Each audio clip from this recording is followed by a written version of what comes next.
With Canada turning 150 next year, it is full of history with its achievements, heroes, and inventions. Students from the Niagara Catholic District School Board are excited to show off their projects at this year's Heritage Fair at Brock University. Over 100 students were proud to have their projects displayed as a lot of hard work and research went into them. So you're seeing their work on arts level, you're seeing their works on computers, you're seeing the research that they're doing, you're seeing them with their language skills rewriting things in their own words and putting their own fingerprint, as I call it, on this topic. So it is a great example of what the students are allowed to do and explore and have their individual touch on these projects and learn at their pace and be able to research and retell the story in their own way. With a wide range of topics chosen each year, students get a chance to expand their knowledge on Canada's rich history. I wanted to do something in women's rights because I like a lot of women suffragettes and stuff. So I was researching. I wanted to do something original, and then I found out about Agnes Macphail, and I started reading about her, and I realized she's such an amazing person, and we as Canadians should know more about her because I know I didn't know a lot about her. I was presenting my class. I know they didn't know a lot about her. So I think it's important to know because she is a big part of our Canadian female heritage. Alexa, tell us a bit more about your project. Well, Tim Hortons was founded in 1964 by Ron Joyce, Jim Sherrard, and Tim Horton.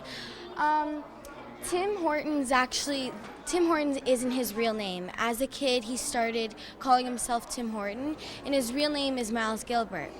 Tim Hortons' main competition is McDonald's because Starbucks and Second Cup have more of their specialty coffees. Why did you pick the Welland Canal for your project? I picked it because my grandparents live in Welland, and I would always drive over a bridge, and I would always think is this a river under the bridge or something? So that encouraged me to pick the Welland Canal. What are you looking for when you're judging these projects today? Basically, knowledge that the student has of the topic, as well as creativity and originality. That really goes a long way. I think the passion that they have for the project really comes out when they speak about it. So the fanciness and the flashiness is not as important as the student really knowing about the subject and having a passion for it. I wrote an original song about Agnes Macphail and her achievements and how she's an inspiration. So I wrote it, and my dad played the guitar for me. Agnes Macphail, part of our history. Agnes Macphail was our very first female MP and our very first female MPP, Member of Provincial Parliament. And she was a prison reformer, an advocate for women's rights. She was an advocate for farmers, children, and many others.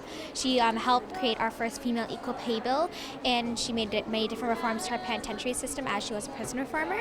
What are some of the lessons students can learn with being so diverse as a country like Canada?